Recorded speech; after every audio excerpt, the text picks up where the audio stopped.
Bienvenue les gars. Ah non, comme vous l'avez compris, ce n'est pas mon habitude. Bonjour et bienvenue sur la chaîne Codage et Créativité. Ici, nous parlons de tout ce qui est codage et de créativité. Donc, vous allez sortir votre créativité et faire des choses cool et propres à voir. Nous allons continuer sur le cours de HTML. Aujourd'hui, nous allons parler des tables, d'accord? Des tables. Donc, on a vu la dernière fois, voilà, on a vu tout ce qui est balise, image, les inputs pour dire, par exemple, ici du test, je suis là. Si par exemple, je veux écrire je suis là de même ici, ça refuse puisque il n'y a que des tests qu'on accepte. Et le E, vous ne dites pas que c'est un test. Le E, c'est l'exponentiel au fait.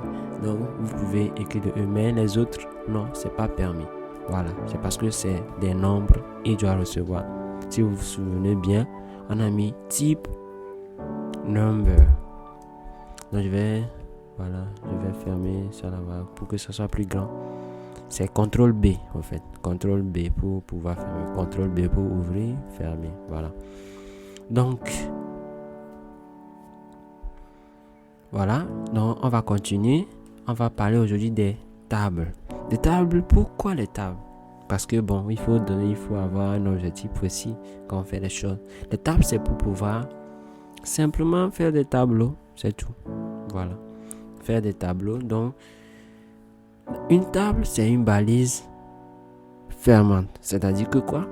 Ça s'ouvre et ça se ferme. Donc, à ta part, table, entrée, donc ça ferme, ça s'ouvre et ça se ferme. Dans une table, il y a les colonnes et les lignes. Et les lignes sont nommées table row. Donc, TR pour dire table row. Donc, la ligne de la table. Donc, si je tape entrée, c'est une ligne. Maintenant, pour la colonne, c'est table colonne. Donc, ils ont mis des. Je sais pas pourquoi ils ont mis des, mais ouais, c'est un peu ça, frère. C'est un peu ça, ma soeur. Voilà. Donc, table D, donc ça veut dire ligne. Je vais écrire par exemple, je suis. Je fais copier-coller. Je vous ai dit CTRL-C, CTRL-V. Donc, je vais changer ici, je suis HA. Ici, je mets B8. Bon, c'est n'importe quoi, mais c'est pas un problème après tout. Donc, ça, c'est un row. Ça veut dire que c'est une colonne, ça. Et si je veux faire une deuxième colonne, je fais copie de tout ça là, je colle. Et je colle encore une troisième pour avoir 3 lignes. Donc, je vais faire enregistrer CTRL S. Je retourne sur ma page squelette. Si je vois bien, bah, regardez ce que j'ai. Puisque j'ai, voilà. Si je sélectionne tout, vous voyez bien, il y a des traits pour séparer, pour dire, voilà, ce sont première ligne, deuxième colonne. Pour que ce soit beau, je vais faire ceci. Je vais enlever dans la deuxième partie, je suis. Et puis, je laisse seulement ça. Je vais mettre Abalo, j'aime beaucoup Abalo, oui, on m'a déjà répété ça. Et enfin, le je suis de la troisième ligne, je vais écrire quelque chose d'autre. Je vais mettre Babou.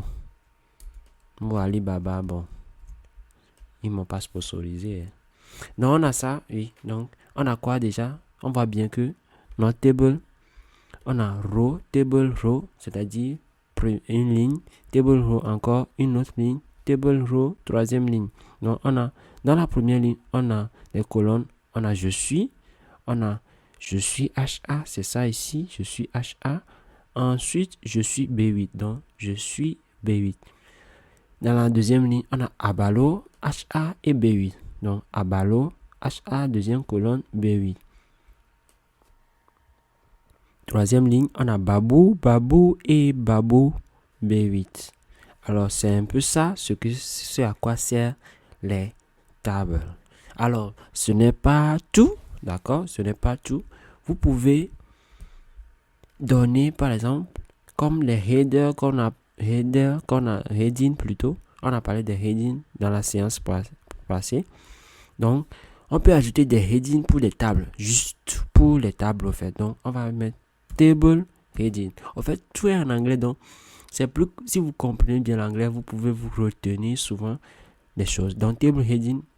Donc, je vais mettre, voilà, c'est un peu le titre de tableau.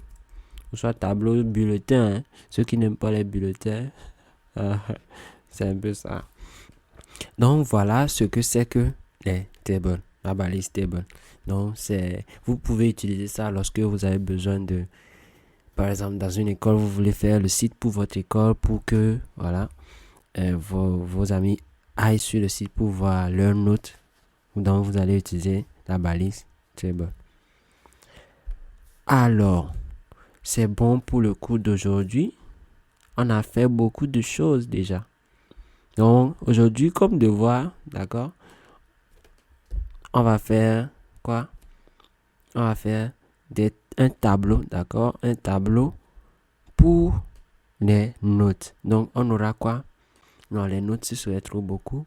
On va faire un tableau pour les effectifs de la classe. Comme au CP1. Bon, c'est pas tout le monde qui a fait des CP1. C'est-à-dire, on a quoi? On a les effectifs, les garçons, les filles et le total. Voilà, c'est un truc tout simple à faire. Donc, ce sera cela pour la prochaine session. Nous sommes à la fin de notre vidéo. Nous sommes ainsi à la fin de la vidéo d'aujourd'hui. En attendant, abonne-toi et on se dit à très bientôt pour une nouvelle vidéo.